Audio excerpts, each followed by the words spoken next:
I know. The word audit, ugh, for some of us, not in project management, but I've had my fair share of audits, and I have to admit it's never been one of my favorite words. But here's the thing. There are steps that you can take to either avoid a failed audit as much as possible, obviously, or to manage the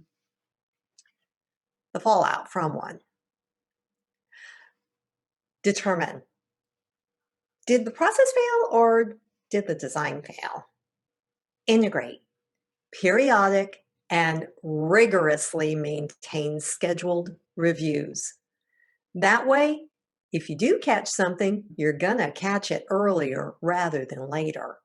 And last but not least, educate. Quality management is a mental frame of mind, not just a practice or a process. And the more you're able to get your team to see it in that fashion, the better a job you're going to be able to do. I know that there are people who will argue with me on this. One of the things that I always thought was a serious failure of quality management was an example of a car that would burst into flames if it got rear-ended in just the right spot. And by the way, not at a really high rate of speed. And people often say, well, really, Kimi, that was a flaw in the design or a legal decision about liability. Here's why I think that a quality audit would have demonstrated the true level of liability and the problems associated with it in that design. You see, in an audit, we don't just look at what got produced. We look at the process by which it got produced and the depth to which it meets the expectations it was designed for. I'm pretty sure nobody said that the car should provide a fireworks show.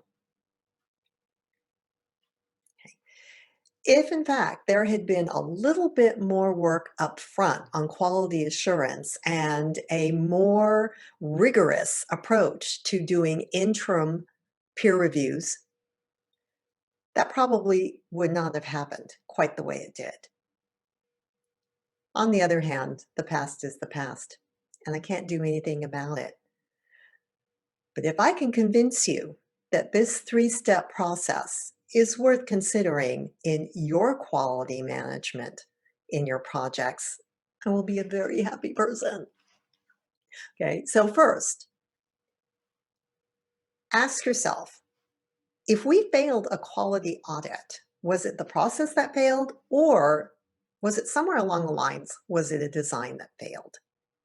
So remember, one, determining what the standards are, what the metrics are, is key for avoiding any failed audit.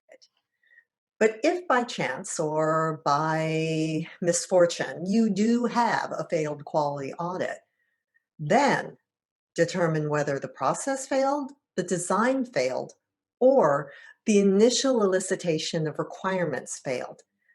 Pin it down. You can't do anything about it until you know what actually caused it. You know, root cause analysis. Second, integrate from the very start in very small increments periodic reviews, peer reviews, or just a new set of eyes, or a more formal review. I don't care which, but make sure that it's integrated into the project plan and the product plan as quickly as possible. And if you ever have to miss one, because things happen in schedules, the number of things that happen to schedules, let's be real. Don't ever miss two in a row. Last but not least, use it as an education process. After all, we don't want to go accumulating the same scar tissue over and over and over again. Far too expensive and unnecessary. That's not how you want to spend your time, and I'm pretty sure that's not how your team wants to spend their time. So, determine the metrics, and if it fails, Was it process? Or was it the design? Or was it the elicitation? 2, integrate periodic reviews on a regular basis. Review the design, review the prototype, review the initial stages of the final product. But do it often and make sure that you never miss 2 in a row due to scheduling conflicts. 3, it's a great education experience and an opportunity so that we make sure that we don't carry our mistakes from sprint to sprint to sprint, or stage to stage to stage, or planning horizon to planning horizon. You get my drift, okay? Because remember, the more you can help the team members who execute on all of this wonderful stuff to understand the value of not just knowing what the metrics are, but hitting them, and how much that contributes to the value of the final product, and the way that achieved objectives can help the organization move forward, well, the healthier your organization, the better your products will be, whether they're reports, hardware, software, or a new marketing campaign. The better all those products will perform. And that's really what we're here for. We're here in service of our clients and what they need to achieve with the end product. So if you can't avoid a failed audit, wring every last drop of education out of it. It doesn't have to be a do or die situation, but it can be a live and learn one. I'm KimiKSP. This video was brought to you by the Leadership Driven Project Management Academy.